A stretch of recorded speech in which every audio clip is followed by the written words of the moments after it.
Oi, se você não me conhece, eu sou a Sheila, Natural Chef. Se você já me conhece, seja muito bem-vindo mais uma vez a esse canal. E hoje nós vamos fazer um lanche, uma torta de frango de liquidificador, sem glúten e sem lactose, como tudo que você encontra por aqui. Eu espero que você faça e que você gosta, porque essa torta, ela já faz parte da minha história e eu tenho feito ela aí praticamente toda semana, que eu gosto bastante. Você vai ver que ela é muito simples, ela é daquelas que você bate os líquidos no liquidificador, mistura com os secos e põe o recheio e leva para assar. O recheio que eu vou usar hoje vai ser um recheio de frango cremoso. E aí, para ele ficar cremoso, eu vou usar aquele creme branco que eu ensinei no vídeo passado, que é o creme de inhame. E aí você pode aproveitar e já colocar aqui. E esse recheio de frango cremoso você pode adaptar para várias receitas que vai ficar incrível.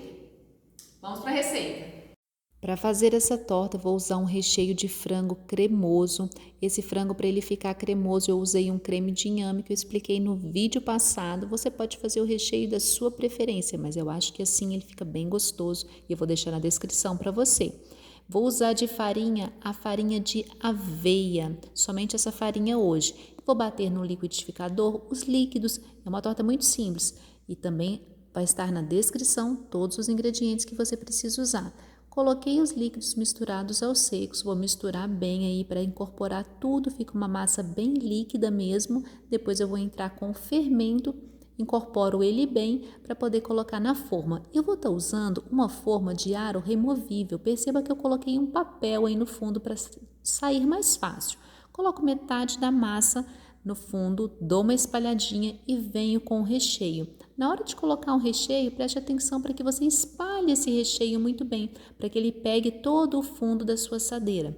Depois, você vai vir com o restante da massa e vai cobrir. Para deixar bem bonita assim, eu sempre gosto de dar uma decoradinha. Vou usar o gergelim preto, você pode usar o que você quiser ou até deixar sem nada, é só uma decoração mesmo. Leva para assar. Olha o resultado final.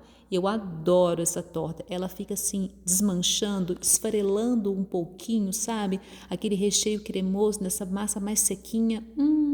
Viu que torta simples e fácil de fazer? Você pode usar outros recheios também para dar uma variada, da sua preferência.